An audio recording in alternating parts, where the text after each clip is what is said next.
Hello dear friends, welcome to struggle. आज हम लोग एमसीक्यू सेशन का नेक्स्ट चैप्टर यानी कि हड़प्पा सभ्यता से स्टार्ट करेंगे। हम लोगों ने इसके पहले बार कर लिया हड़प्पा सभ्यता से। आज लोग रेडी हैं? चलें, चलें। हाँ, तो स्टार्ट करते हैं। हड़प्पा सभ्यता जो कि 2500 ईसा पूर्व से 1750 ईसा पूर्व के मध्य जन्मी थी या फिर सभ्यता का उदय हुआ था। तो हड़प्पा सभ्यता का सर्वाधिक मान्यता प्राप्त काल कौन सा होगा, तो आप क्या बताएंगे? ए है 2800 ईसा पूर्व से 2000 ईसा पूर्व, बी है 2500 ईसा पूर्व से 1750 ईसा पूर्व, और सी है 3500 ईसा पूर्व से 1800 ईसा पूर्व। निश्चित नहीं हो सकता। फर्स्ट का आंसर क्या होगा बताइए? क्या कहेंगे? ये लिखा हुआ सीधा सीधा 2500 ईसा पूर्व से 1750। सर्वाधिक मान्य हड़प्पा पानी। ठीक है। सेकंड बताइए कि हड़प्पा यानी सिंधु घाटी सभ्यता निम्नलिखित में से किस सभ्यता के समकालीन नहीं थी? मिस्र की सभ्यता, मेसोपोटामिया की सभ्यता, चीन की सभ्यता और ग्रीक की सभ्यता इसके समकालीन नहीं थी। बताइए, सेकंड का आंसर बताइए। तो क्या कहेंगे कि ग्रीक की सभ्यता के समकालीन नहीं थी। बाकी सभ्यताएं यानी मिस्र की सभ्यता, मेसोपोटामिया की सभ्यता और चीन की सभ्यता के समकालीन सिंधु घाटी सभ्यता थी। सिंधु घाटी सभ्यता कहाँ तक विस्तृत थी बताइए? पंजाब, दिल्ली, जम्मू कश्मीर, राजस्थान, बिहार, बंगाल, उड़ीसा, पंजाब, राजस्थान, गुजरात, उड़ीसा, बंगाल, पंजाब, राजस्थान, गुजरात, उत्तर प्रदेश, हरियाणा, सिंध और बलूचिस्तान। बताइए, सी का आंसर क्या?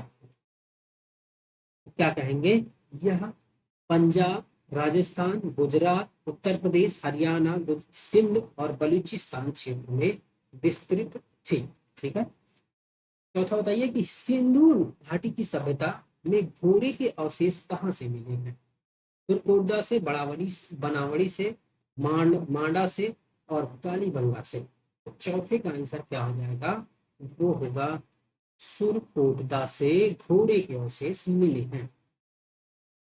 चलिए, सिंधु घाटी स्थल में कालीबंगन किस प्रदेश में? कालीबंगा जो है वो किस प्रदेश में है? कालीबंगा का अर्थ होता है काले रंग की चूड़ियां। तो बताइए, फर्स्ट है राजस्थान, गुजरात, मध्य प्रदेश और उत्तर प्रदेश। क्या कहेंगे? पांचवे का आंसर राजस्थान। ठीक है। चलिए, हड़प्पा निम्नलिखित में से किस पदार्थ का उपयोग हड़प्पा काल की मोहरों के निर्माण में मुख्य रूप से किया गया? ये किस पदार्थ का उपयोग हड़प्पा काल की मोहरों के निर्माण में मुख्य रूप से किया गया? मोहरों के निर्माण में सेलखड़ी, कांसा, तांबा, लोहा। मोहर किससे बनी होती है?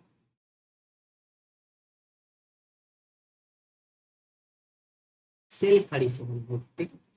हड़प्पा सभ्यता किस युग की है थी?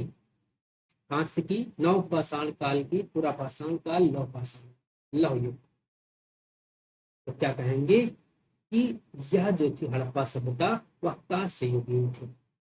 सिंधु घाटी सभ्यता के लोग मुख्य व्यवसाय क्या था उनका? व्यापार, पशुपालन, शिकार और कृषि। आठवें का आंसर बताइए। तो क्या कहेंगे? व्यापार। क्योंकि इनका व्यापार जो है इंडिया से लेकर के यह यूरोप में बहुत अच्छे से विस्तृत हुआ था। इंडिया का यूरोप से व्यापार होता था। ये इंडिया में बसे हुए थे। सिंधु घाटी सभ्यता इंडिया से यूरोप तक का व्यापार करती थी और नीचे इधर इंडोनेशिया का पार्ट में भी इसका व्यापार होता था। हड़प्पा सभ्यता के निवासी थे ग्रामीण, शहरी, यायावर, जनजाति। बताइए, नौ का आंसर क्या कहेंगे? ये शहरी जनजाति। हड़प्पा सभ्यता के घर किससे बनाए गए? ईंट से, बांस से, पत्थर से, लकड़ी से। तो क्या कहेंगे? 10 का ईंट से बनाया गया। 11 हड़प्पावासी किस वस्तु के उत्पादन में सर्वप्रथम थे? मुद्राओं में, कांसे के औजार में, कपास में, लाहौर। किसमें सबसे ज्यादा, 11 का आंसर बताइए। तो वो हो जाएगा कपास में। निम्नलिखित विद्वानों में से हड़प्पा सभ्यता का सर्वप्रथम खोजकर्ता कौन था? सर्वप्रथम खोजकर्ता हड़प्पा की किसने की? सर जॉन मार्शल ने, आर डी बनर्जी ने, ए कनिंघम में, दयाराम साहनी ने। तो 12 का आंसर हो जाएगा दयाराम साहनी। सिंधु घाटी सभ्यता का पत्तन नगर यानी बंदरगाह कौन सा था? कालीबंगा, लोथल, रोपड़, मोहनजोदड़ो। क्या कहेंगे? लोथल जो था वह पत्तन नगर था यानी कि बंदरगाह। पैमानों की खोज ने यह सिद्ध कर दिया कि सिंधु घाटी सभ्यता के लोग माप तौल से परिचित थे। यहाँ खोज कहाँ पर हुई थी बताइए? कालीबंगा, हड़प्पा, चहुंड और लोथल। तो 14 का आंसर हो जाएगा वह लोथल हो जाएगा। तो लोथल में माप के प्रमाण मिलते हैं। ठीक है।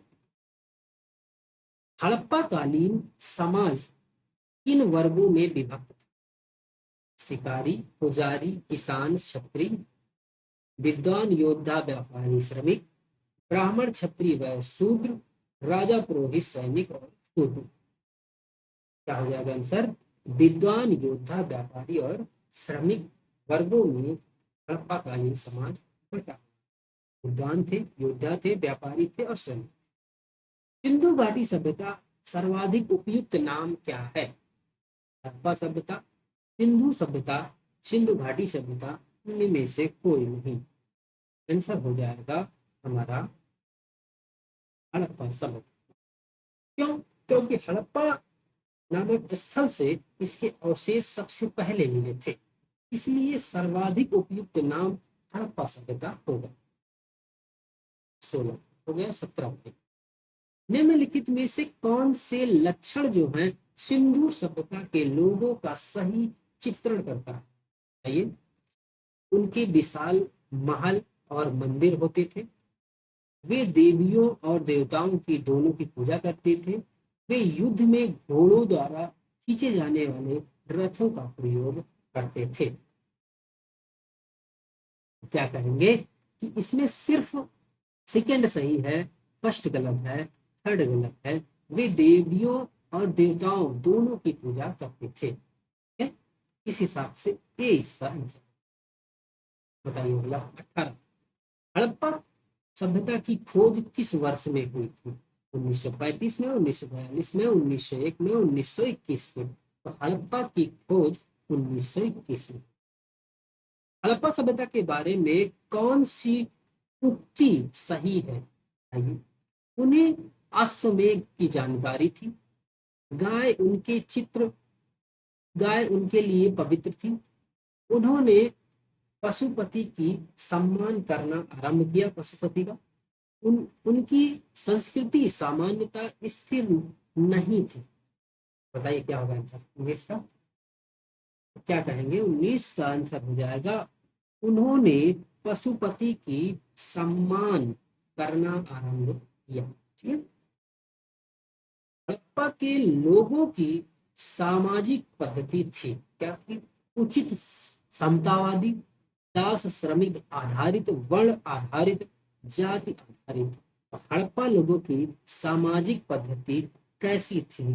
क्या कहेंगे? उचित समतावादी उनकी सामाजिक पद्धति थी। कैसे बताया? सिंध का नखलिस्तान या फिर बाग हड़प्पा सभ्यता के किस पुरा स्थल को कहा जाता है? हड़प्पा, मोहनजोदड़ो, कालीबंगा, लोथल। 21 का आंसर क्या हो जाएगा? वह हो जाएगा मोहनजोदड़ो। तो मोहनजोदड़ो को सिंध का नकलिस्तान कहा जाता है। हड़प्पा सभ्यता की संपूर्ण क्षेत्र का आकार किस प्रकार था? वर्गाकार, आयताकार, त्रिभुजाकार, गोलाकार। तो 22 का आंसर हो जाएगा कि हड़प्पा सभ्यता के संपूर्ण क्षेत्र का आकार त्रिभुजाकार। अब ये सुमेलित करने के लिए है। अब इसमें देख लीजिए कि हड़प्पा जो है किस नदी के किनारे है? तो क्या कहेंगे? हड़प्पा, मोहनजोदड़ो, लोथल, और कालीबंगा। बताइए, तो हड़प्पा जो हो जाएगी वह किस नदी के किनारे होगी? बताइए, हड़प्पा जो होगी रावी नदी के किनारे है। मोहनजोदड़ो जो है सिंध नदी के किनारे है। लोथल भोगवा नदी के किनारे है। और कालीबंगा जो है खंडर नदी के किनारे है। याद रखिएगा, इस हिसाब से 1 2 3 4 इसका आंसर हो जाएगा ए। ठीक है, हड़प्पा रावी नदी के किनारे, मोहनजोदड़ो सिंध नदी के किनारे, लोथल भोगवा नदी के किनारे और कालीबंगा घग्गर नदी के किनारे। याद रखिएगा। हड़प्पा सभ्यता के अंतर्गत हल हल जोतते हुए खेत का साक्ष्य कहाँ से मिला? रोपड़ से, लोथल से, कालीबंगा से, बनावली से हल जोतते हुए साक्ष्य। 24 का आंसर तो वह हो जाएगा कालीबंगा। कालीबंगा से हल जोतते हुए खेत का साक्ष्य मिला। सैंधव सभ्यता की ईंटों का अलंकरण किस स्थान से मिला? कालीबंगा से, चहोंगों से, मोहनजोदड़ो से, बनावली से। आंसर हो जाएगा कालीबंगा। सैंधव सभ्यता की ईंटों का अलंकरण जो है कालीबंगा से मिला। तो मोहनजोदड़ो कहाँ स्थित है? पंजाब में, सिंध में, गुजरात में, उत्तर प्रदेश में। तो इसका आंसर क्या लेंगे? क्या है? सिंध में। सिंधु सभ्यता में बृहत स्नानागार जो था वह कहाँ पर पाया गया? मोहनजोदड़ो में, हड़प्पा में, लोथल में, कालीबंगा में। इसका आंसर हो जाएगा मोहनजोदड़ो। 28 का आंसर बताइए। 28, सिंधु सभ्यता की मुद्रा में किस देवता के समतुल्य चित्रांकन मिलता है? तो क्या कहेंगे? आद्य शिव, आद्य ब्रह्मा, आद्य विष्णु, आद्य इंद्र। तो किस सिंधु सभ्यता की मुद्रा में किस देवता का समतुल्य चित्रांकन मिलता है? ये 28 का आंसर हो जाएगा क्या? आद्य शिव की प्रतिमा का चित्रांकन मिलता है। निम्नलिखित में से कौन सा हड़प्पाकालीन स्थल गुजरात में था? कालीबंगा, रोपड़, बनावली और लोथल। तो लोथल जो है वह गुजरात में था और है। मोहनजोदड़ो का स्थानीय नाम अगर बात करें वह क्या है? जीवितों का टीला, कंकालों का टीला, दासों का टीला, मृतकों का टीला। मोहनजोदड़ो का स्थानीय नाम होगा वह मृतकों का टीला। अगला करिए 31, हड़प्पा सभ्यता का प्रचलित नाम क्या है? सिंधु सभ्यता, लोथल सभ्यता, सिंधु घाटी सभ्यता, मोहनजोदड़ो सभ्यता। तो क्या कहेंगे? सिंधु घाटी सभ्यता इसका प्रचलित नाम है। सैंधव स्थलों की उत्खनन से प्राप्त मोहरों पर निम्नलिखित में से किस पशु का सर्वाधिक उत्कीर्ण हुआ है? शेर का, घोड़े का, बैल का, हाथी का। 25 का आंसर हो जाएगा वह बैल का मोहरों में सबसे ज्यादा चित्रांकन किया गया है।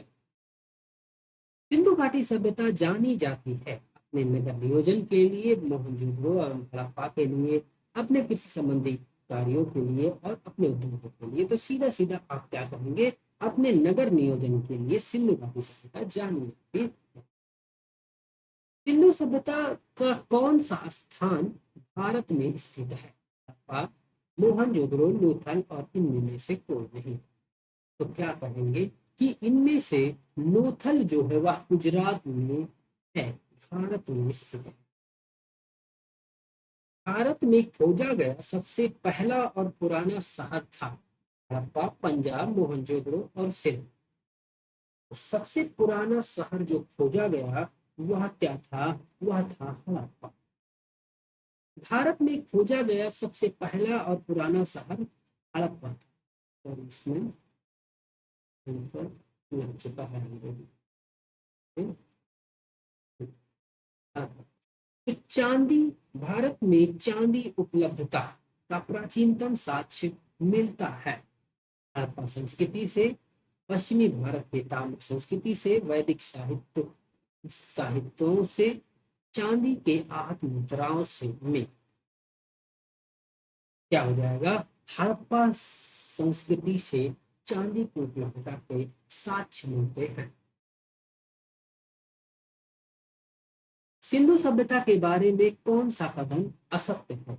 नगरों में नालियों की सुदृढ़ व्यवस्था थी, व्यापार और वाणिज्य की उन्नत दशा में था, मात्र देवी की उपासना की जाती थी, लोग लोहे से परिचित थे। यही गलत, वहां लोहा नहीं था, वहां पे तांबा था।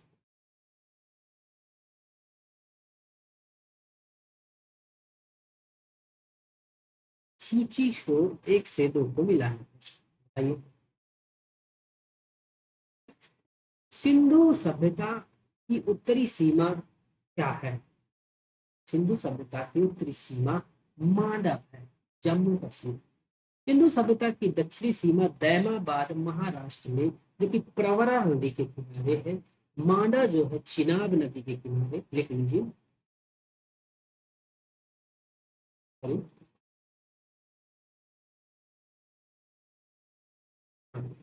कहेंगे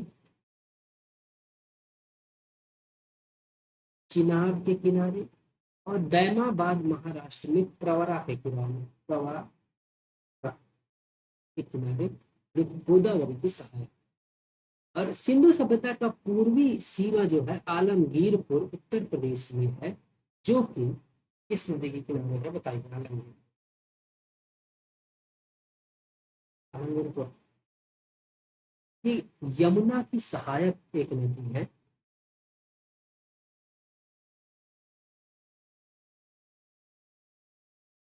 यमुना की सहायक नदी है।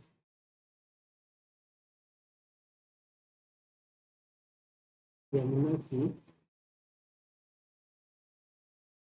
सहायक नदी, नाम याद नहीं था मुझे, ये बता देंगे आ जाएगा तो। सिंधु सभ्यता की पश्चिमी सीमा की बात करें तो वह जो है उत्तर बलूचिस्तान में है, जो कि दास्त नदी है, दास्त नदी। ठीक है।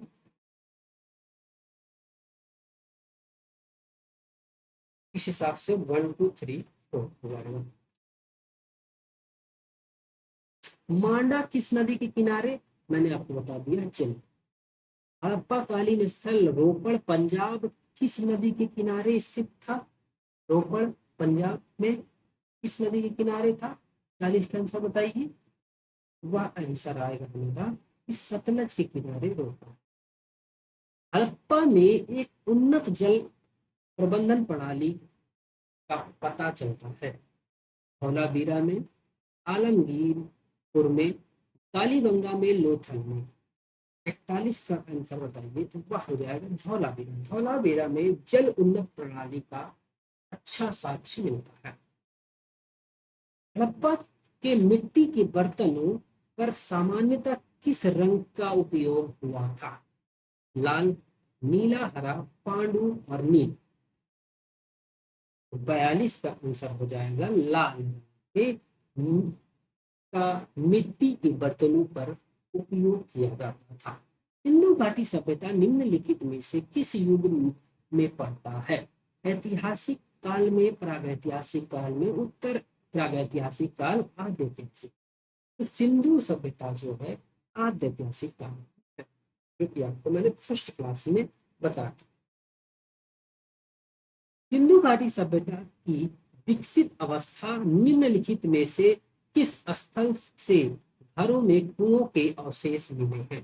किस स्थल से घरों में कुओं के अवशेष मिले हैं?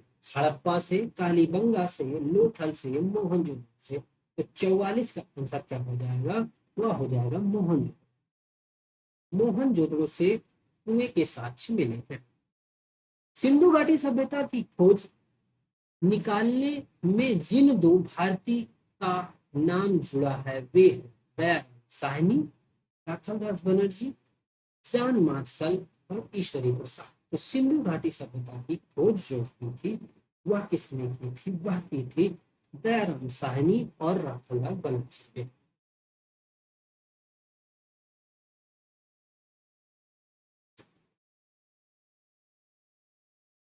रंगपुर कहाँ हड़प्पा की समकालीन सभ्यता थी? कहाँ की थी रंगपुर? पंजाब, उत्तर प्रदेश, सौराष्ट्र और राजस्थान। तो रंगपुर कहाँ पे है, यानी पूछा है वह रंगपुर सौराष्ट्र यानी महाराष्ट्र में। रंगपुर सौराष्ट्र महाराष्ट्र, सौराष्ट्र गुजरात में है, सौराष्ट्र गुजरात, ठीक गुजरात में है। हड़प्पा एवं मोहनजोदड़ो की पुरातात्विक खुदाई के प्रभारी थे Lord Macaulay, John Marshall, Lord Clive and Colonel Tod. तो क्या कहेंगे, सर जॉन मार्शल इसकी खुदाई के पुरातात्विक खुदाई करता प्रभारी थे। निम्नलिखित में से किस पशु की आकृति जो मोहर पर मिलती है, जिससे ज्ञात होता है कि सिंधु सभ्य घाटी सभ्यता एवं मेसोपोटामिया सभ्यताओं के मध्य व्यापारिक संबंध थे? तो वह घोड़ा, गधा, बैल, हाथी। 48 का आंसर क्या हो जाएगा, वह हो जाएगा बैल। तो बैल के साक्ष्य जो हैं इनकी मुहरों पर मिलते हैं।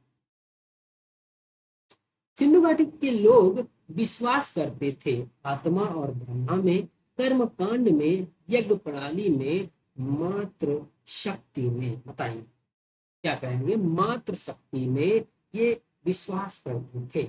और यह स्त्री को इसमें अच्छी स्थिति थी और मात्र सत्तात्मक इसको कहा जाता है सिंधु घाटी सभ्यता को। और इसमें स्त्री की पूजा की जाती है। सिंधु घाटी सभ्यता में जो है स्त्री के गर्भ से निकलता हुआ पौधा दिखाया गया है। निम्नलिखित में से कौन सा सिंधु स्थल समुद्र तट पर स्थित नहीं था?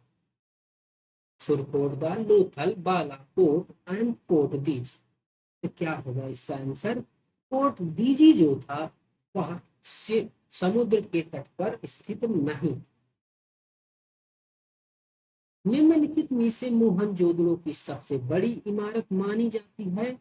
विशाल स्नानागार, विशाल अन्नगार, सभा भवन, और इनमें में से कोई नहीं। तो क्या कहेंगे, विशाल स्नानागार को ही मोहनजोदड़ो की सबसे बड़ी इमारत मानी जाती है। हड़प्पा कालीन लोगों ने नगरों में घरों के विन्यास के लिए कौन सी पद्धति अपनाई थी? तो घरों के विन्यास के लिए कौन सी पद्धति अपनाई थी? तो कमल पुष्प की आकृति को, गोलाकार आकृति को, ग्रिड पद्धति में, त्रिभुजाकार आकृति में। तो क्या कहेंगे, 52 का आंसर हो जाएगा सी। ग्रिड पद्धति को घर नियोजन के विन्यास में हड़प्पा कालीन लोगों ने अपनाया था।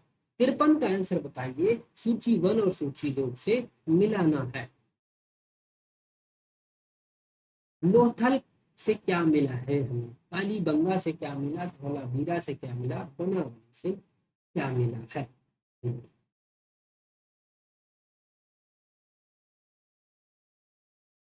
तो लोथल से गोदीवाड़ा, यानी कि जिसे बंदरगाह कहते हैं, लोथल गोदीवाड़ा उनका साक्ष्य मिला है। कालीबंगा से जुते हुए खेत का साक्ष्य मिला है। अगर बात करें धौलावीरा से, तो यहाँ से हड़प्पाई लिपि के बड़े आकार के 10 चिन्हों वाला एक शिलालेख मिला है।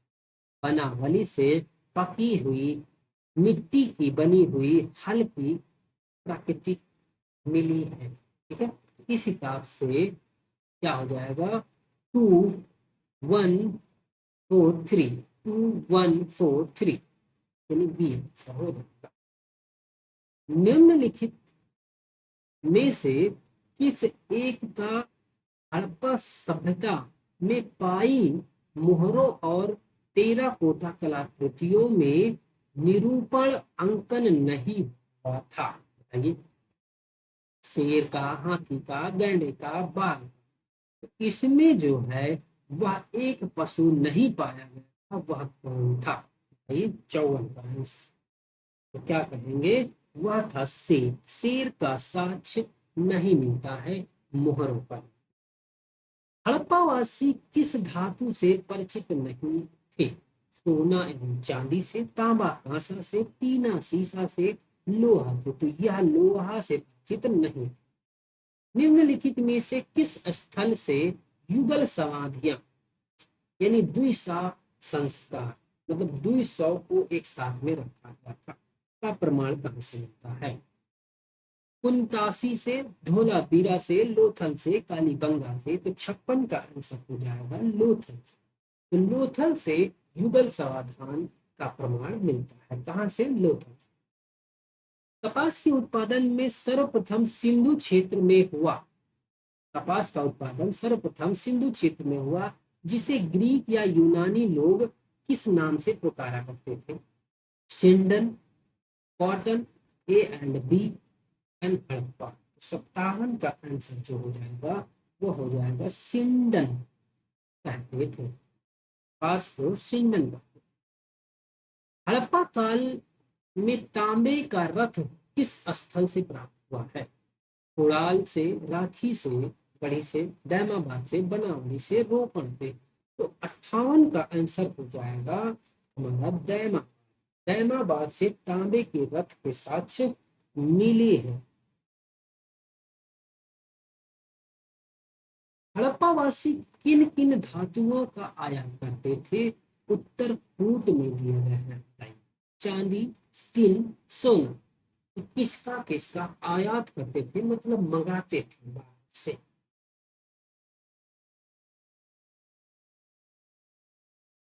चांदी को भी मंगाते थे, टिन को भी मंगाते थे, और सोना को भी मंगाते थे। इस हिसाब से आंसर हो जाएगा 1 2 3, मतलब ए आंसर। तो सिंधुवासी, सिंधु घाटी सभ्यता वासी, हड़प्पा वासी चांदी, टिन और सोना सबका आयात करते थे। हड़प्पा वासी लाजवर्द यानी भवन निर्माण सामग्री का आयात कहाँ से करते थे, बताइए? हिंद कुश क्षेत्र से, ये बस्ताख्ता से, ईरान से, दक्षिण भारत से, बलूचिस्तान से। तो 60 का आंसर क्या होगा? तो वह हिंद कुश क्षेत्र से जो है लाजवर्द यानी भवन निर्माण सामग्री का आयात करते थे। अफगानिस्तान में सिंधु सभ्यता में संबंधित स्थल कौन सा है? मुंडीगा, सोर सोरतोगोई, ए एंड बी दोनों, और हड़प्पा। सबका आंसर क्या हो जाएगा? वह हो जाएगा ए और बी। यानी मुंडीगाग भी था और सुतोरगोई भी था। कौन सा कौन कौन से नगर सिंधु सभ्यता के बंदरगाह नगर थे? लोथल, सुरकोटगा और अल्लान, दीनो, बालाकोट, कुंतासी।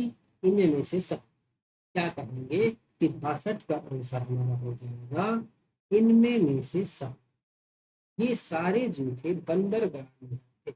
लोथर, सुर, सुतको, गैंडो और अल्लाह दीनो एंड बालाकोट, कुनतासी।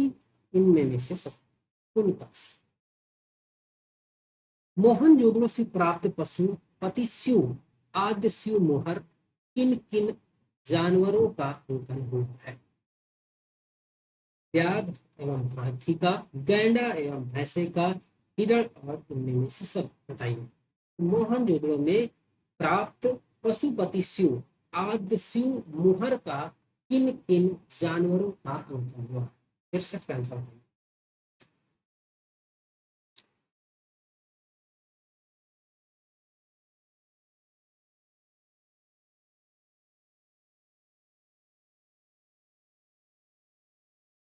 ये सभी जो पशु हैं इनका अंकन जो है मुहरों पर मिलता है।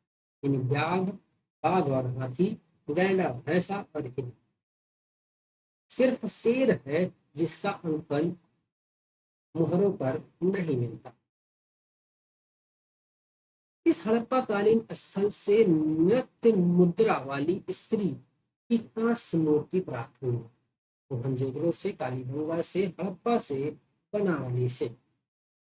64 का आंसर क्या है? तो मोहनजोदड़ो से जो है नृत्य मुद्रा वाली स्त्री की कांस्य मूर्ति मिली है। यह इस बार के आईएएस का क्वेश्चन है। आईएएस का क्वेश्चन है 2025। इस हड़प्पाकालीन स्थल से पुजारी की प्रस्तर मूर्ति प्राप्त हुई है। हड़प्पा से, मोहनजोदड़ो से, लोथल से, रंगपुर से। तो क्या हो जाएगा इसका आंसर? मोहनजोदड़ो से पुजारी की प्रस्तर मूर्ति प्राप्त हुई है। इस हड़प्पाकालीन स्थल में से एक ईंट पर बिल्ली का पीछा करते हुए कुत्ते के पंजे के निशान मिलते हैं। इस हड़प्पाकालीन स्थल में हड़प्पा, मोहनजोदड़ो, चहुंदड़ो और लोथल। तो छाछठ का आंसर क्या हो जाएगा बताइए? वह हो जाएगा लोथल। नहीं, हाँ, चहुंदड़ों से पीछा करते हुए, यानी ईंट पर बिल्ली का पीछा करते हुए कुत्ते के पंजे का निशान मिला। इस हड़प्पाकालीन स्थल से प्राप्त जार पर चोंच में मछली दबाए हुए चिड़िया तथा पेड़ के नीचे खड़ी लोमड़ी का चित्रांकन मिलता है, जो पंचतंत्र के लोमड़ी की कहानी का सदृश है। हड़प्पा, मोहनजोदड़ो, लोथल, रंगपुर। बताइए सबका क्या होगा? लोथल हो जाएगा। लोथल से चोंच में दबाए हुए मछली को चिड़िया को दिखाया गया है पेड़ और नीचे लोमड़ी का चित्रण। स्वतंत्रोत्तर भारत में सबसे अधिक संख्या में हड़प्पायुगीन स्थलों की खोज किस प्रांत से मिली है? गुजरात से, राजस्थान से, पंजाब हरियाणा से, उत्तर पश्चिम उत्तर प्रदेश से। तो क्या होगा इसका आंसर? गुजरात। गुजरात से सबसे ज्यादा हड़प्पाकालीन स्थलों की खोज हुई है। निम्नलिखित में से कौन सी फसल हड़प्पाकालीन लोगों की मुख्य खाद्य फसल थी? जौ, दाल, चावल और गेहूं। तो क्या इसका आंसर देंगे? चावल की मुख्य फसल, खाद्य नहीं थी, सॉरी, खाद्यान्न फसल नहीं थी। यानी जौ भी था, चावल भी था, सॉरी, जौ, दालें और गेहूं था, लेकिन चावल नहीं था।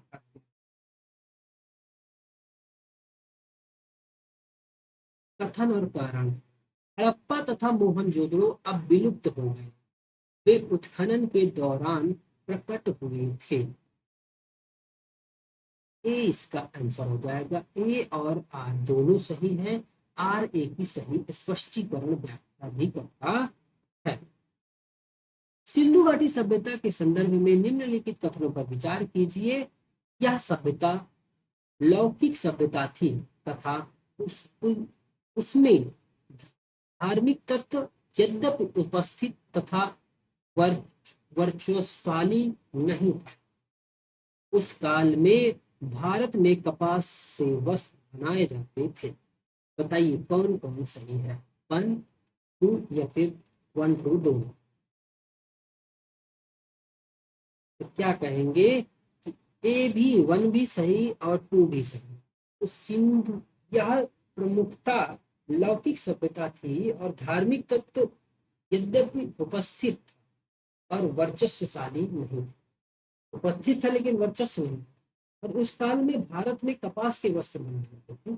मतलब ए और बी दोनों सही, मतलब 1, 2 दोनों सही, मतलब सी आंसर। सुमेलित करिए। मांडा कहाँ पे है? तो मांडा और दैमाबाद, कालीगंगा, राखीगढ़। तो मांडा को देखेंगे, वह आएगा जम्मू कश्मीर। दैमाबाद की बात करें तो महाराष्ट्र में हो जाएगा। कालीबंगा जो हो जाएगा वह हो जाएगा राजस्थान में, और राखी गढ़ी हरियाणा में। तो ए मतलब 3, 3, 4, 1, 2, 3, 4, 1, 2, 3, 4, 1, 2, मतलब सी आंसर है। हड़प्पाकालीन स्थलों में भी अभी तक किस धातु की प्राप्ति नहीं? तो तांबा, स्वर्ण, चांदी, लोहा। तो लोहे की प्राप्ति नहीं हुई। किस पशु के अवशेष सिंधु घाटी सभ्यता से प्राप्त नहीं हुए हैं? शेर, घोड़ा, गाय, हाथी। तो क्या कहेंगे? शेर। समुद्रों के उत्खनन का निर्देशन किया था जे जे एच मैके ने, सर जॉन मार्शल ने, RIM व्हीलर ने, सर RN स्टील ने। निर्देश किसने दिया ये बताइए? क्या करेंगे? JH मैके ने निर्देश दिया कि इसका उत्खनन किया जाए, चहुंदड़ों का। JH मैके। निम्नलिखित में से हड़प्पाई स्थल में से कौन सा मन का निर्माण का एक विशिष्ट केंद्र था? मन का निर्माण कहाँ से किया गया? लोथल, बालाकोट, आमरी, कोट दीजिए। तो 76 का आंसर हो जाएगा हमारा लोथल। लोथल से मन का निर्माण के विशिष्ट केंद्र पाया गया है। निम्नलिखित में से कौन हड़प्पा संस्कृति के पूर्वी सीमांत का निर्धारण करता है? पूर्वी सीमांत की बात कर रहे हैं तो पूरब में आलमगीर होगा। 77 का आंसर आलमगीर। तो हमारा ये हड़प्पा सभ्यता खत्म होता है, ये इसका आंसर है। ठीक है, चलिए अब हम आगे बढ़ते हैं। वैदिक सभ्यता। वैदिक सभ्यता के क्वेश्चन कितने हैं तो देख लेते हैं हम लोग।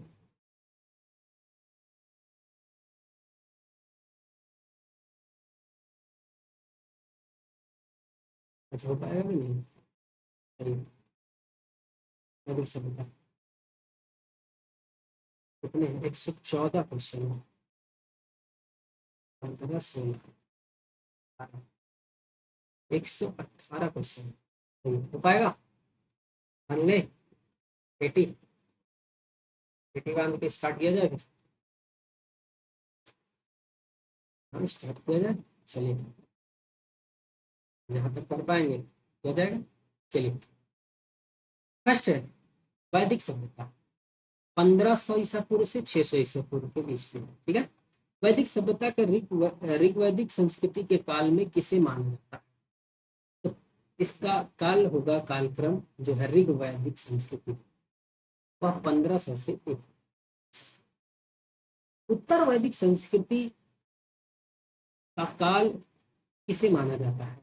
1000 से 600 ईसा पूर्व। आर्य शब्द का शाब्दिक अर्थ क्या होता है?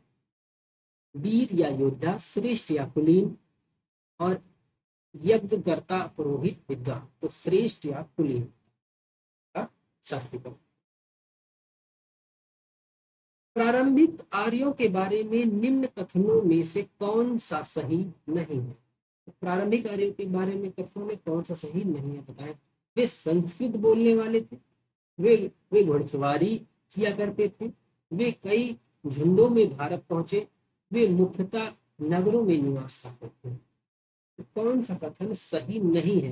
यहाँ नहीं।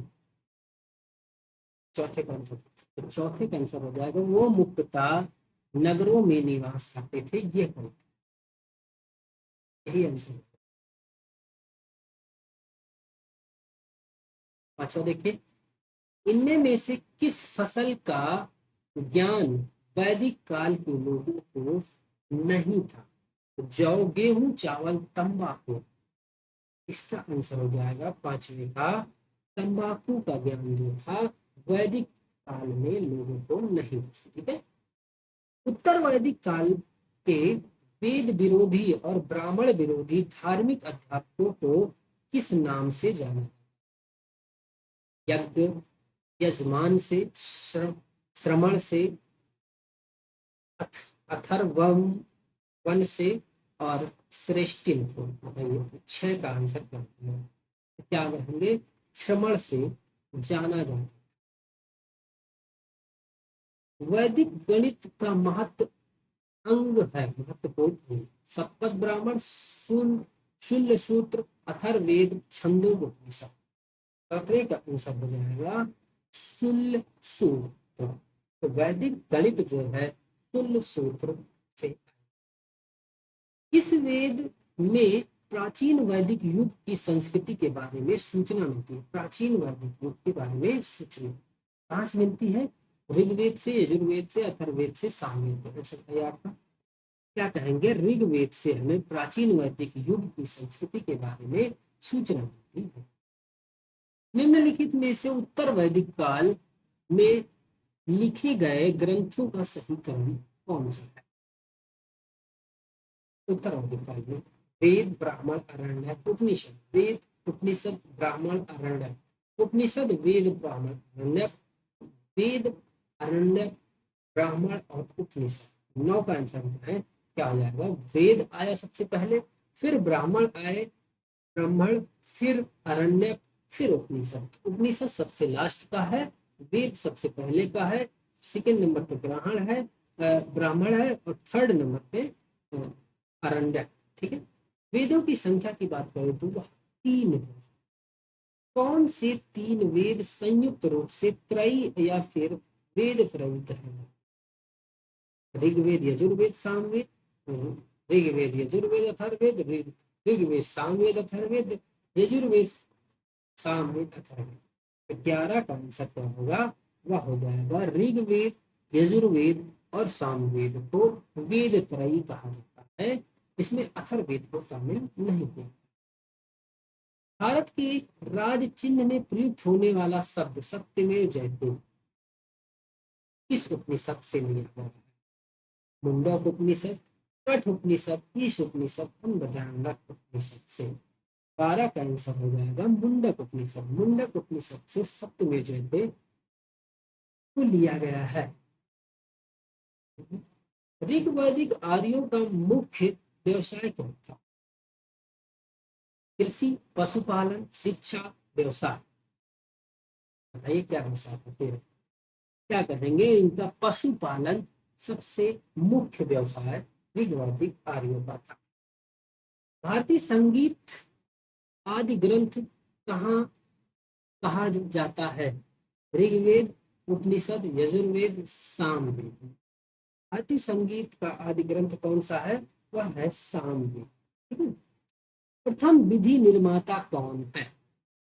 मनु, चाणक्य, चंद्रगुप्त, शैलुकस। तो 15 का आंसर क्या हो जाएगा? वह हो जाएगा मनु। भक्ति, कृष्ण भक्ति का प्रथम और प्रधान ग्रंथ है महाभारत, श्रीमद् भगवद गीता, गीत गोविंद। इनमें में से कोई नहीं। तो 16 का आंसर क्या होगा? वह हो जाएगा श्रीमद् भगवद गीता। तो कृष्ण भक्ति का प्रथम और प्रधान ग्रंथ श्रीमद् भगवद गीता। ऋग्वेद की संपत्ति का प्रमुख रूप क्या है? गोधन, गोधन है, भूमि है, ए एंड बी है, इनमें से कोई नहीं। तो 17 का आंसर क्या हो जाएगा? वह हो जाएगा गोधन।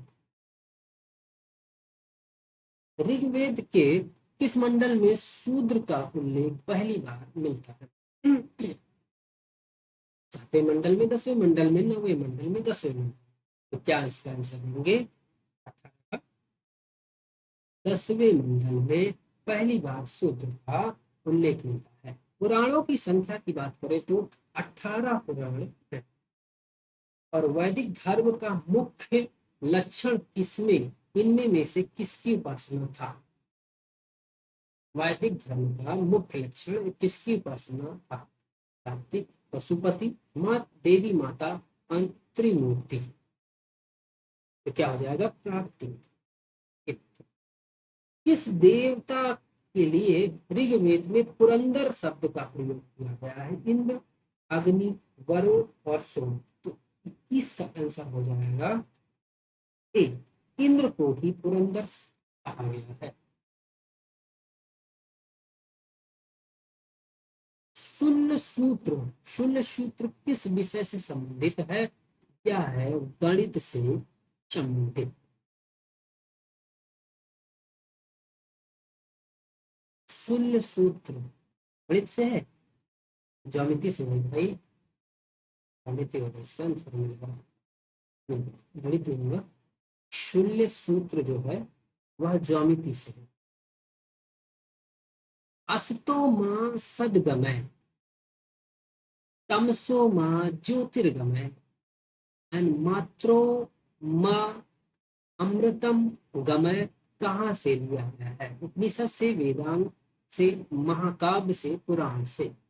23 का आंसर क्या हो जाएगा? उपनिषद से लिया गया है।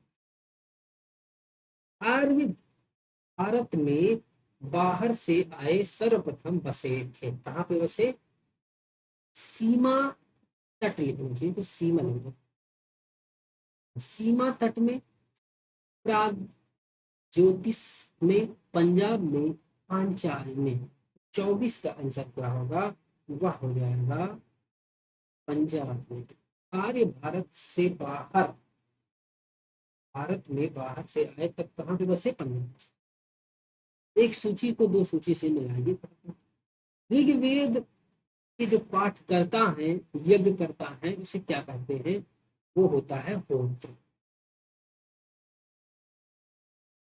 यजुर्वेद के पाठकर्ता को क्या कहते हैं? यज्ञकर्ता को अर्थार्जुन कहते हैं। सामवेद के क्या कहते हैं? उद्गाता कहते हैं। और अथर्ववेद को ब्रह्मा कहते हैं। ये आंसर हो जाएगा। वेदों को अपरुषेय क्यों कहा जाता है? क्योंकि वेदों की रचना देवताओं द्वारा की गई है। क्योंकि वेदों की रचना पुरुषों द्वारा की गई है। क्योंकि वेदों की रचना ऋषियों द्वारा की गई है। इनमें में से कोई नहीं। इसका आंसर हो जाएगा ए। क्योंकि वेदों की रचना जो है देवताओं के द्वारा की है। वैशेषिक दर्शन का प्रतिपादक है। वैशेषिक दर्शन जो है उसका प्रतिपादक कौन है? कपिल, अक्षपाद और गौतम, उलूप, कणाद और पतंजलि। तो 27 का आंसर होता है, तो वह आंसर हो जाएगा हमारा उलूप कणद। वैशेषिक दर्शन के प्रतिपादक उलूप कणद। उलूप कणद क्या कहोगे? उलूप कणद। वैशेषिक दर्शन उलूप कणद। मीमांसा या फिर पूर्व मीमांसा के दर्शन के प्रतिपादक कौन है? जैमिनी, बदरायण, कपिल और गौतम। 28 का आंसर हो जाएगा जैमिनी। वेदांत या फिर उत्तर मीमांसा दर्शन के प्रतिपादक कौन है? जैमिनी, बदरायण, बुद्ध और महावीर। 29 का आंसर क्या आएगा? वह बदरायण। वेदांत या फिर उत्तर मीमांसा दर्शन के प्रतिपादक बदरायण, लेकिन मीमांसा या फिर पूर्व मीमांसा के दर्शन के प्रतिपादक जैमिनी। पूर्व के जैमिनी, उत्तर के बदरायण। इस देखिए, ऋग्वेद का कौन सा मंडल पूर्णतः सोम को समर्पित है? 7वां मंडल, 8वां मंडल, 9वां मंडल, 10वां मंडल। तो 30 का आंसर हो जाएगा हमारा 9वां मंडल। 9वां मंडल जो है सोम को समर्पित है। प्रसिद्ध 10 राजाओं का युद्ध, 10 राज्य युद्ध किस नदी के तट पर हुआ? तो क्या कहोगे? गंगा, ब्रह्मपुत्र, कावेरी। क्या हो जाएगा? परशुराम। ठीक है। धर्मशास्त्रों में भू राजस्व की दर क्या थी? 1/3, 1/4, 1/6, 1/8। धर्मशास्त्रों में भू राजस्व की दर में थी 1/6। 800 ईसा पूर्व से 600 ईसा पूर्व काल किस युग से जुड़ा है? ब्रह्म युग, सूत्र युग, रामायण युग, महाभारत युग। 33 का आंसर हो जाएगा वह ब्राह्मण युग से जुड़ा हुआ है। इस काल में अछूत की अवधारणा स्पष्ट रूप से उदित हुई। ऋग्वैदिक काल में, उत्तर वैदिक काल में, गुप्त काल में, धर्मशास्त्र के काल। इस काल में अछूत की अवधारणा आई, वह आई थी धर्मशास्त्र के काल में। एशिया माइनर की स्थिति बोर्ज कोई का महत्व इसलिए है क्योंकि वहां जो अभिलेख प्राप्त हुए हैं उनमें 4 वैदिक देवताओं इंद्र, वरुण, मित्र, नासक्त का उल्लेख मिलता है। मध्य एशिया तथा तिब्बत के बीच एक महत्वपूर्ण व्यापारिक केंद्र था। वेद के मूल ग्रंथ की रचना यही हुई है। इनमें से कोई नहीं। 35 का आंसर क्या हो जाएगा? वह हो जाएगा वहां जो लेख अभिलेख में प्राप्त हुए हैं उनमें 4 वैदिक देवता इंद्र, वरुण, मित्र, नासत का उल्लेख मिलता है। कोई ठीक है। गायत्री मंत्र की बात करें, किस पुस्तक में मिलता है गायत्री मंत्र? ऋग्वेद, यजुर्वेद, उपनिषद और भगवत गीता। तो 36 का आंसर हो जाएगा ऋग्वेद में मिलता है। तीसरे मंत्र, ऋग्वेद के तीसरे मंत्र, थर्ड मंडल। अगला, न्याय दर्शन को प्रचारित किया किसने? न्याय दर्शन को किसने प्रचारित किया? चाणक्य ने, गौतम ने, कपिल ने, जैमिनी ने।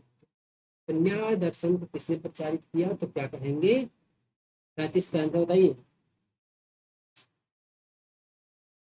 गौतम ने इसे प्रचारित किया न्याय दर्शन।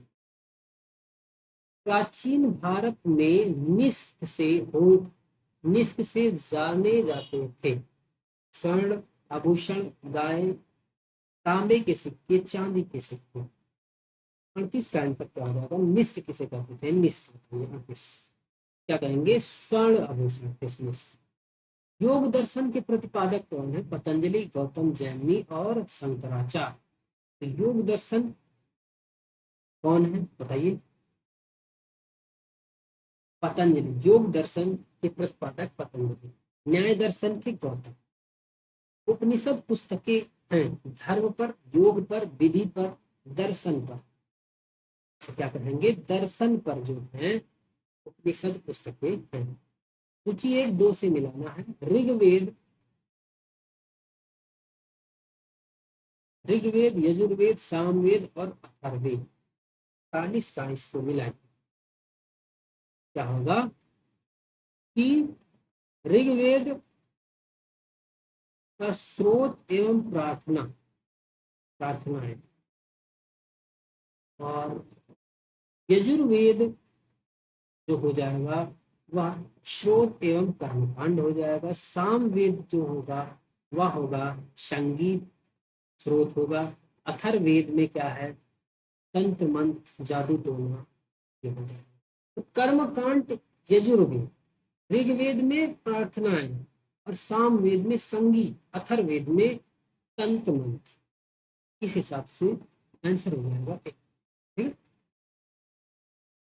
प्रारंभिक वैदिक साहित्य में सर्वाधिक वर्णित नदी कौन सी है, सिंधु, शतुद्री, सरस्वती, गंगा। तो वह हो जाएगी सिंधु। सिंधु नदी सर्वाधिक वर्णित नदी है। उपनिषद काल के राजा अश्वपति शासक थे, काशी के, काके के, पांचाल के, विदेह के। 43 का आंसर क्या होगा, वह हो जाएगा केकय के अश्वपति शासक थे। अध्यात्म ज्ञान के विषय में नचिकेता और यम संवाद किस उपनिषद से प्राप्त होता है, ये नचिकेता और यम संवाद। बर्दणक उपनिषद, छंदोक उपनिषद, कठ उपनिषद एंड केन उपनिषद। 44 का आंसर क्या होगा, कठ उपनिषद से प्राप्त होता है। वैदिक नदी कुभा यानी काबुल का स्थान कहाँ निर्धारित होना चाहिए, अफगानिस्तान, चीनी तुर्कमेनिस्तान, कश्मीर में, पंजाब में। 45 का आंसर क्या हो जाएगा, वह हो जाएगा अफगानिस्तान। तो वैदिक नदी कुभा यानी काबुल का स्थान जो है वह अफगानिस्तान में, ठीक है। कपिल मुनि द्वारा प्रतिपादित दार्शनिक प्रणाली है, पूर्व मीमांसा, सांख्य दर्शन, न्याय दर्शन, उत्तर मीमांसा। 46 का आंसर क्या होगा, सांख्य दर्शन। कपिल मुनि सांख्य दर्शन का प्रतिपादन करते, न्याय का गौतम और योग का पतंजलि। याद रखिएगा।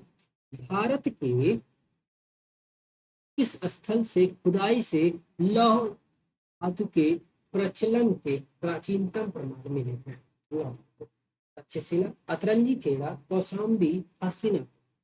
45 का आंसर बताइए, जाएगा अतरंजी खेड़ा से लौह धातु का प्रचलन प्राचीनतम प्रमाण मिला है। निम्नलिखित में से किसका संकलन ऋग्वेद पर आधारित है, ऋग्वेद पर आधारित है, यजुर्वेद, सामवेद, अथर्ववेद, इनमें में से कोई नहीं। संकलन जो है ऋग्वेद पर आधारित है, वह कौन सा वेद होगा, वह होगा हमारा सामवेद। इसमें संगीत का स्रोत है। निम्नलिखित में से कौन सा प्रस्थान त्रयी में शामिल नहीं है, भागवत, भगवद गीता, ब्रह्म सूत्र और उपनिषद। 49 का आंसर क्या होगा, वह हो जाएगा भागवत। कर्म का सिद्धांत संबंधित है न्याय से, मीमांसा से, वेदांत से और वैशेषिक से। तो 50 का आंसर क्या होगा? वह हो जाएगा, ये वह हो जाएगा मीमांसा। कर्म का सिद्धांत जो है मीमांसा से। अगला 51 सुमेलित करने को है। अथर्ववेद, ऋग्वेद, यजुर्वेद और सामवेद, इसको सुमेलित करना। बताइए इसका आंसर इधर है क्या होगा, बताइए।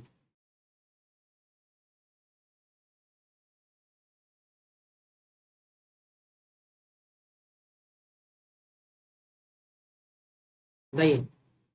अथर्ववेद और सदियों से संबंधित है।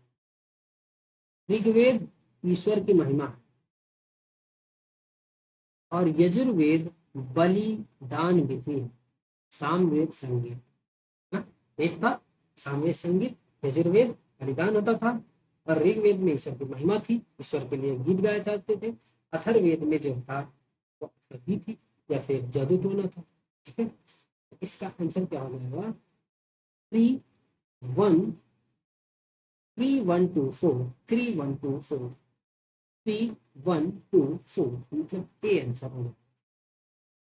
51 का आंसर क्या होगा? ए। चरक संहिता नामक पुस्तक के विषय में संबंधित अर्थशास्त्र, राजनीति शास्त्र, चिकित्सा और तर्क से। क्या है ये? चिकित्सा से संबंधित। यज्ञ संबंधी विधि विधानों का पता चलता है ऋग्वेद से, सामवेद से, ब्राह्मण ग्रंथ से, यजुर्वेद से। यज्ञ संबंधी विधि विधान कहाँ से पता चलता है? वह चलता है यजुर्वेद से। वैदिक युगीन सभा गांव के व्यवसायिक लोगों की संस्था थी, राज दरबार में होता था, मंत्री परिषद थी, राज्य के समस्त लोगों की एक राष्ट्रीय सभा थी। बताइए 54 का आंसर क्या होगा? 54 का आंसर हो जाएगा मंत्री परिषद थी। 55 बताइए। वैदिक युग में प्रचलित लोकप्रिय शासन प्रणाली थी। वैदिक युग में प्रचलित लोकप्रिय शासन प्रणाली निरंकुश, प्रजातंत्र, गणतंत्र, वंशानुगत राजतंत्र। बताइए 55 का आंसर क्या कहेंगे? गणतंत्र। सबसे प्राचीन वेद कौन सा है? ऋग्वेद सबसे प्राचीन। निम्नलिखित में से कौन सा भारतीय दर्शन की आरंभिक विचारधारा है? सांख्य, वैशेषिक, मीमांसा और योग। तो भारतीय दर्शन की आरंभिक विचारधारा वह कौन सा दर्शन है? वह है सांख्य दर्शन। सांख्य, योग, न्याय, वैशेषिक, मीमांसा एवं वेदांत, इन 6 भिन्न भारतीय दर्शनों की स्पष्ट रूप अभिव्यक्ति हुई है वैदिक युग में, गुप्त युग में, कुषाण युग में और मौर्य युग में। तो क्या कहेंगे? ये वैदिक युग में हुई है। निम्नलिखित में से वह दस्तकारी कौन सी है जो आर्य द्वारा व्यवहार में नहीं लाई गई है? मृदभान, आभूषण, बढ़ईगिरी, लोहा। 65 का आंसर क्या होगा? बताइए। लुहार जो था दस्तकारी, यह व्यवहार में नहीं था। यजुर्वेद, धनुर्वेद, गंधर्व वेद, आयुर्वेद, धनुर्वेद, गंधर्व वेद और शिल्प वेद या फिर आयुर्वेद, या इसके उपवेद। उपवेद। अब बताइए ऋग्वेद का उपवेद क्या होगा? आयुर्वेद। ठीक है, यजुर्वेद का उपवेद धनुर्वेद और सामवेद का उपवेद गंधर्व वेद। अथर्ववेद का उपवेद अर्थशास्त्र या फिर शिल्प वेद होगा। तो 60 का आंसर क्या हो जाएगा? 1 2 3 4 ये हो जाएगा। याद रखिएगा ऋग्वेद का उपवेद, आयुर्वेद और यजुर्वेद का उपवेद धनुर्वेद, सामवेद का उपवेद गंधर्व वेद और अथर्ववेद का उपवेद शिल्प वेद या फिर अर्थशास्त्र। अर्थशास्त्र। ऋग्वेद के किन 6 मंडलों को वंश मंडल या फिर गोत्र मंडल कहा जाता है? दो रे मंडल से, 7वें मंडल से, 2 से सातवें मंडल तक, 1 से 6वें मंडल तक, 3 से 8वें मंडल तक, 4 से 9वें मंडल तक, 6 मंडलों को वंश मंडल कहा जाता है। 61 का आंसर क्या कहेंगे? 2 से 7वें मंडल को वंश मंडल कहा जाता है, कि पुराने मंडल है। इस वेद में जादुई माया और वशीकरण का वर्णन है। तो जादू टोना किसमें था? अथर्ववेद में। अथर्ववेद। आर्य का शब्द से इंगित करता है, आर्य शब्द इंगित करता है किसको? श्रेष्ठ वंश को। तो श्रेष्ठ वंश सीधा सीधा करिए। ऋग्वेद में कुल कितने मंडल हैं? ये ऋग्वेद में कुल 10 मंडल है। आर्य भारत में संभवतः आए यूरोप से, मध्य एशिया से, पूर्वी एशिया से और अन्य क्षेत्रों से। बताइए 65 का आंसर क्या हो? कहाँ से आए हैं ये? मध्य एशिया से आए हैं। कौन सा वेद अंशतः गद्य रूप में रचित है? ऋग्वेद, यजुर्वेद, सामवेद, अथर्ववेद। 66 का आंसर क्या हो जाएगा? वह हो जाएगा यजुर्वेद। यजुर्वेद जो है गद्य और पद्य दोनों, गद्य तो हो। सभा और समिति प्रजापति की 2 पुत्रियां थी का उल्लेख वेद में मिलता है। ऋग्वेद में, यजुर्वेद में, सामवेद, अथर्ववेद। तो क्या कहेंगे? ऋग्वेद में मिलता है। ऋग्वैदिक युग में प्राचीनतम संस्था कौन सी थी? ऋग्वैदिक युग की प्राचीनतम संस्था सभा, समिति, विदत और परिषद। बताइए 68 का आंसर क्या होगा? 68 का आंसर क्या होगा? बताइए। विदत। तो ऋग्वैदिक की प्राचीनतम संस्था कौन थी? विदत। ब्राह्मण ग्रंथों में सर्वाधिक प्राचीन कौन था? ऐत्रेय ब्राह्मण, शतपथ ब्राह्मण, गोपद ब्राह्मण, पंचविश ब्राह्मण। क्या कहेंगे? ऐत्रेय। ठीक है।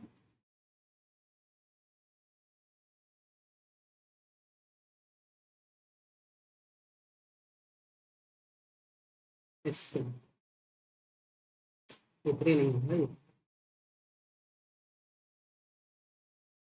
ब्राह्मण ग्रंथों में सर्वाधिक प्राचीन पूछा है तो शतपथ ब्राह्मण। गोत्र व्यवस्था प्रचलन में कब आई? ऋग्वेद, ऋग्वैदिक काल में, उत्तरवैदिक काल में, महाकाव्य काल में, सूत्र काल में। तो गोत्र व्यवस्था 70 का आंसर बताइए। गोत्र व्यवस्था उत्तरवैदिक काल में है। अनुलोम विवाह का अर्थ होता है उच्च वर्ण पुरुष, निम्न वर्ण नारी, निम्न वर्ण पुरुष, उच्च वर्ग नारी, और उच्च उच्च वर्ण पुरुष, उच्च वर्ण नारी, निम्न वर्ण पुरुष, निम्न वर्ण नारी। क्या कहेंगे? निम्न वर्ण पुरुष और उच्च वर्ण नारी। ये होता है अनुलोम विवाह।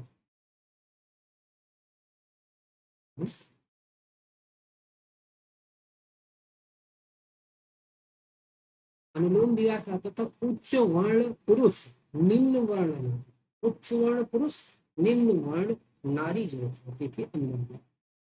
प्रतिलोम विवाह की बात करें, वह क्या होता था? 72 का आंसर है, वह हो जाएगा उच्च वर्ण की नारी और निम्न वर्ण के पुरुष। प्रतिलोम को मुक्ति है। अनुलोम जो उच्च वर्ग का पुरुष होना चाहिए और निम्न वर्ग की नारी होनी चाहिए। और प्रतिलोम मतलब प्रति उल्टा हो जाएगा, उच्च वर्ग की नारी और निम्न वर्ग का पुरुष। प्रतिलोम। वैदिक युग में यव कहा जाता था। यव किसे कहा जाता था? यव को जौ कहा। व्रीहि शब्द के लिए प्रयुक्त हुआ है। व्रीहि शब्द क्या है? 74 का है। व्रीहि शब्द क्या है? चावल है व्रीहि। अथर्व का अर्थ है पवित्र जादू, यज्ञ, स्तुति एंड दर्शन। पवित्र जादू। सुमिलित करिए। शिक्षा, कल्प, सूत्र, निरुक्त और छंद। 76 को मिलाइए, बताइए। शिक्षा क्या थी? ध्वनि शास्त्र। कल्प सूत्र क्या था? कर्म कांड। नृत्य क्या था? शब्द व्युत्पत्ति शास्त्र था, यानी भाषा शास्त्र। छंद क्या था? छंद शास्त्र। ए 1 2 3 4 यानी ABC। प्राचीनतम व्याकरण अष्टाध्यायी के रचनाकार कौन है? गौतम, कपिल, पतंजलि, पाणिनि। अष्टाध्यायी के रचनाकार पाणिनि। निम्नलिखित में से कौन सी स्मृति प्राचीनतम है? मनुस्मृति, याज्ञवल्क्य स्मृति, नारद स्मृति एंड पारसर स्मृति। 78 का आंसर बताइए। क्या कहेंगे? मनुस्मृति जो है सबसे पुरानी स्मृति है, प्राचीन। आदि काव्य की संज्ञा किसे दी जाती है? आदि काव्य की संज्ञा रामायण को, महाभारत को, गीता को, भागवत पुराण को। 79 का आंसर क्या हो जाएगा? वह हो जाएगा रामायण। तो रामायण को आदि काव्य की संज्ञा दी जाती है। प्राचीनतम पुराण कौन सा है? मत्स्य पुराण, भागवत पुराण, विष्णु पुराण, वायु।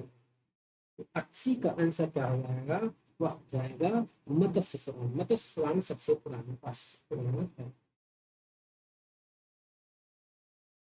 ऋग्वेद में सबसे पवित्र नदी किसे माना गया है? सिंधु, सरस्वती, परुष्णी एंड शतद्री। तो सरस्वती को सबसे पवित्र माना गया है।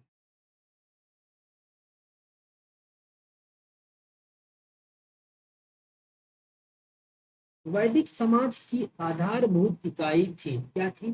कुल, ग्राम, देश, जन। वैदिक समाज की आधारभूत इकाई बताइए। 82 का आंसर क्या कहेंगे? कुल थी। वैदिक काल के उस सबसे प्रधान देवता को पहचान करें जिसकी स्तुति में 250 सूक्तों की रचना की गई। 250 सूक्तों की रचना की गई। इंद्र, अग्नि, वरुण और सूर्य। तो 83 का आंसर क्या हो जाएगा? इंद्र। ठीक है। किस वेद में सभा को नरिष्ठ अर्थात सामूहिक वाद विवाद या फिर अनुलंघनी अनुलंघनी कहा गया है? ऋग्वेद, यजुर्वेद, सामवेद, अथर्ववेद। 84 का आंसर क्या हो जाएगा? वह हो जाएगा अथर्ववेद।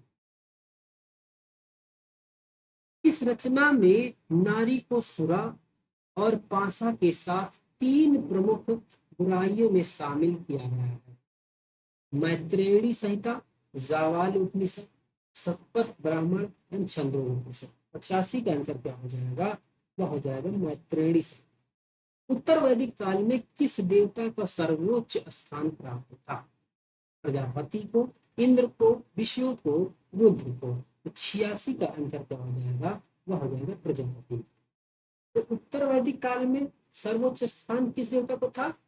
प्रजापति को। तो ऋग वैदिक काल में किसको था? इंद्र को। ठीक है, याद रखिए। मिलित कीजिए। राष्ट्रीय यज्ञ, अश्वमेध यज्ञ एंड वाजपेय यज्ञ एंड अग्निष्टोम। मिलाइए इसको।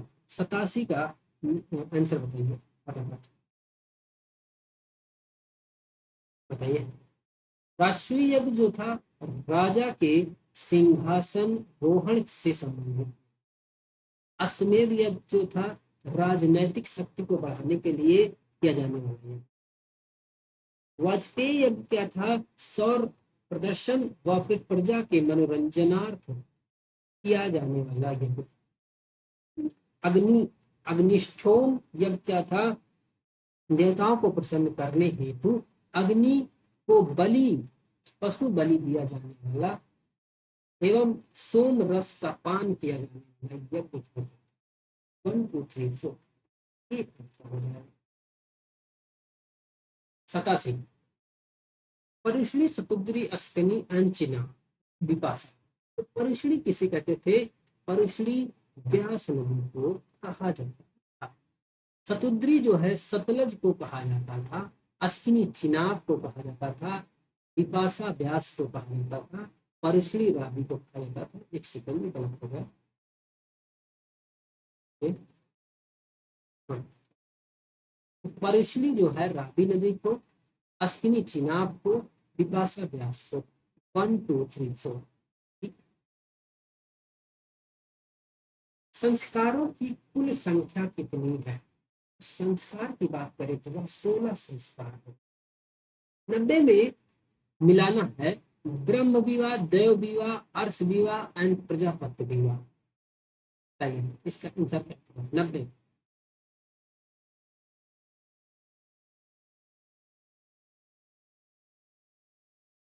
ब्रह्म विवाह समान वर्ण या फिर जाति विवाह होता था।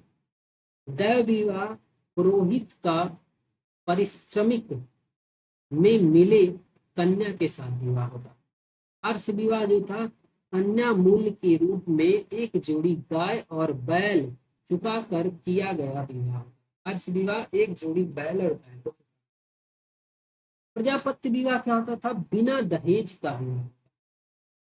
इस हिसाब से 1 2 3 4 8 सम्मिलित कीजिए। गंधर्व विवाह, असुर विवाह,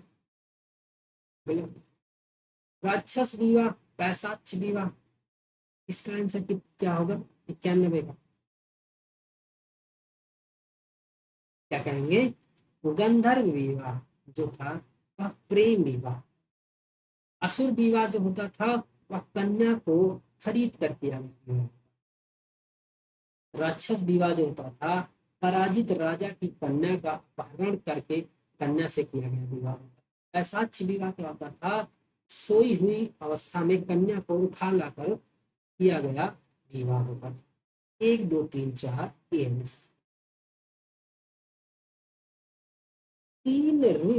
तीन ऋण में शामिल नहीं है। देव ऋण, पितृ ऋण एंड ऋषि ऋण, मातृ ऋण। तो 3 ऋण में कौन सा शामिल नहीं है? 52 का आंसर क्या कहेंगे? मातृ ऋण इसमें शामिल नहीं है। देव ऋण, पितृ ऋण और ऋषि ऋण शामिल। ऋग्वैदिक काल में संबंधित मृदभांड की संस्कृति है गिरवाणी मृदभांड संस्कृति, चित्र धूसर मृदभांड संस्कृति, ए एंड बी दोनों। इनमें से कोई। तो 53 का आंसर, 93 का आंसर क्या हो जाएगा? गिरवाणी मृदभांड संस्कृति। उत्तर वैदिक काल से संबंधित मृदभांड संस्कृति है गिरवाई मृदभांड संस्कृति, चित्र धूसर मृदभांड संस्कृति, एंड बी एंड से कोई। 94 का आंसर हो जाएगा चित्रित धूसर मृदभांड संस्कृति। ऋग्वैदिक काल में कौन सी मृदभांड संस्कृति थी? गिरवाई मृदभांड संस्कृति। लेकिन उत्तर वैदिक काल में आते आते क्या हो गया? चित्रित धूसर मृदभांड। हरियाणा प्रांत में चित्रित धूसर मृदभांड स्थल किस स्थान पर हाल में किए गए उत्खनन से प्रकाश में आए हैं? आलमगीरपुर, भगवानपुर, हस्तिनापुर, कुरुक्षेत्र। 95 का भगवानपुर से चित्रित धूसर मृदभांड के साक्ष्य मिले हैं। प्राचीनतम विवाह संस्कार का वर्णन करने वाला विवाह सूक्त किसने पाया? विवाह सूक्त किसने पाया? ऋग्वेद में, यजुर्वेद में, सामवेद में, गृहस्थ सूत्र में। तो 96 का आंसर क्या होगा? ऋग्वेद में विवाह संस्कार पाया। ऋग्वेद में अघन्या शब्द का प्रयोग किसके लिए किया गया है? ब्राह्मण को, गाय को, स्त्री को, पुरोहित को। तो क्या होगा? सुमिलित करिए। संग्रहित एंड भागदूत, छता या फिर छत्री एंड अछवट, अछवाट। इसको मिलाइए। 98 संग्रहित कोषाध्यक्ष होगा। संग्रहित कोषाध्यक्ष मतलब कोष को अध्यक्ष। भागदूत कर संग्रह करता है। छता पासे के खेल में राजा की सहायता। अच्छवाप प्रतिहारी या फिर राज प्रसाद का संरक्षक। 1 2 3 4 8 ऋत स्थापित करने का कारण किस वैदिक देवता ऋतस्य गो कहा गया?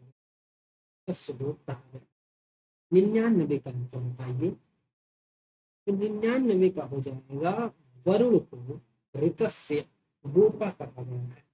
निम्नलिखित में से कौन मूलतः जल या समुद्र का देवता था। इंद्र, मित्र, वरुण, नासक। जल का देवता, जल या समुद्र का देवता कौन था? 100 का आंसर बताइए। वह हो जाएगा वरुण। 3 क्रमों में यानी पगों में तीनों लोक को मापने के कारण किसे उपक्रम में कहा गया? किस उपक्रम में? सूर्य, सावित्री, मित्र, विष्णु। 101 का आंसर क्या होगा? क्या कहेंगे? विष्णु को कहा गया। पूषण, रुद्र, धौस या फिर भौ या फिर आदित्य। मिलान करिए 102 का।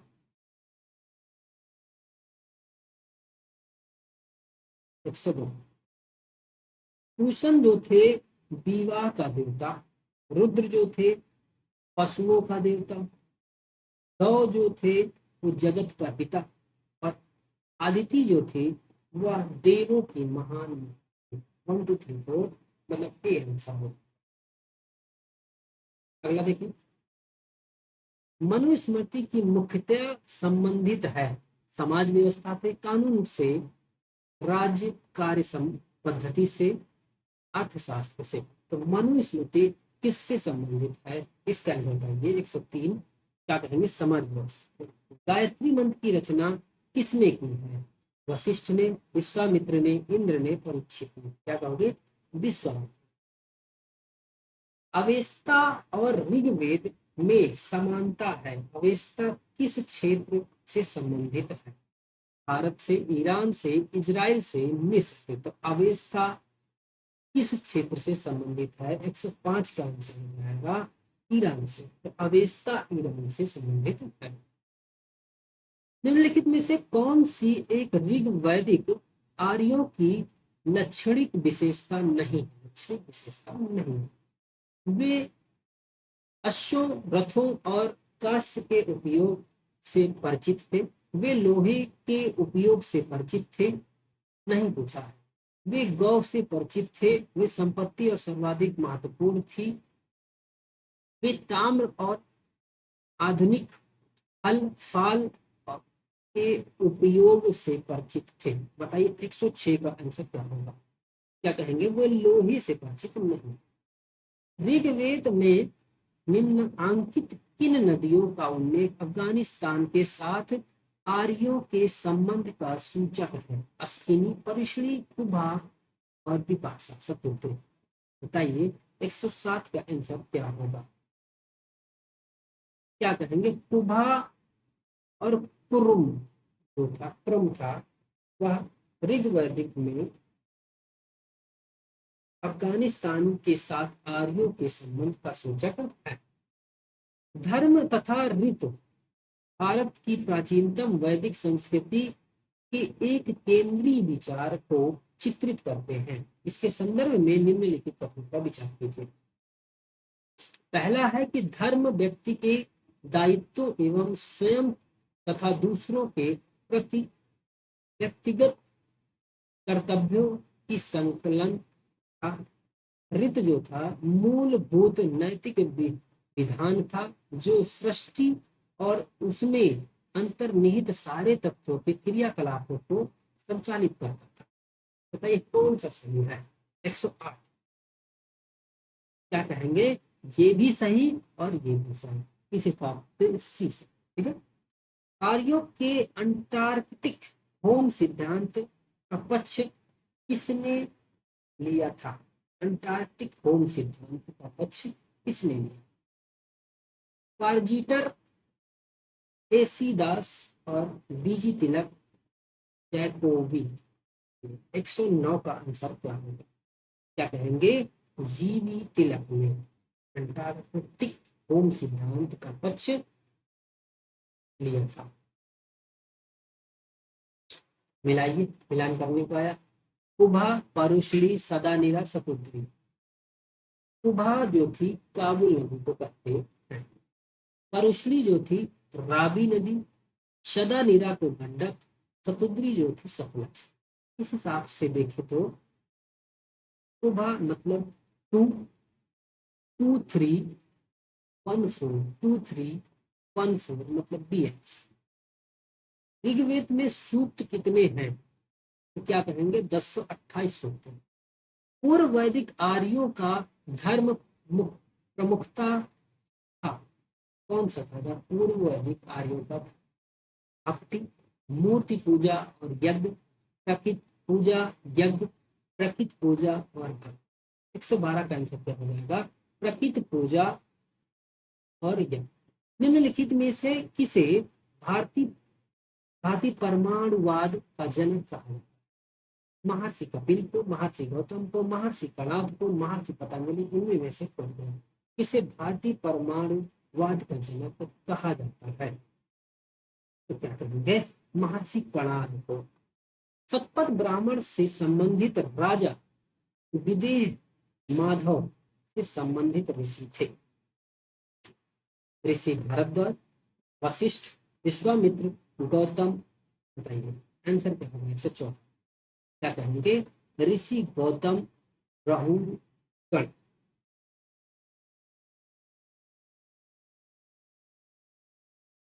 दसवें मंडल में निम्नलिखित में से कौन सा स्रोत विवाह समारोह पर प्रकाशित है? सूर्य सूक्त, पुरुष सूक्त, दान सूक्त, पूर्ण सूक्त। कौन सा सूक्त है जो विवाह पर प्रकाश डालता है? 115 का आंसर बताइए। तो सूर्य सूक्त जो है वह विवाह पर प्रकाश डालता है।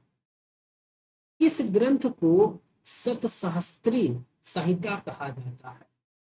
रहस्य संहिता, महाभारत, रामायण, मनुस्मृति।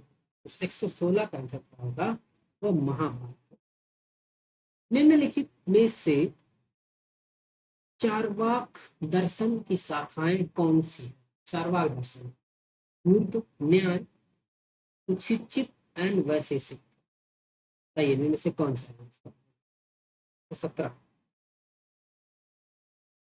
तो धूर्त हो जाएगा और सुशिक्षित जो है, ये दोनों जो है चरवाक दर्शन की शाखाएं हैं। इस हिसाब से डीएन। भगवत गीता का मूलतः भारत महाभारत के किस पर्व का हिस्सा है? भगवत गीता मूलतः महाभारत के किस पर्व का हिस्सा है? दो पर्व, अनुशासन पर्व, शांति पर्व, भीष्म पर्व। 118 का आंसर देंगे। क्या कहेंगे? भीष्म पर्व का हिस्सा है।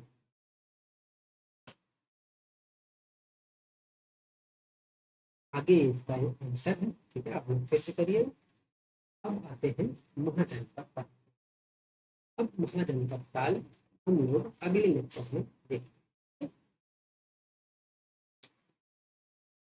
यही पे हम लोग अपना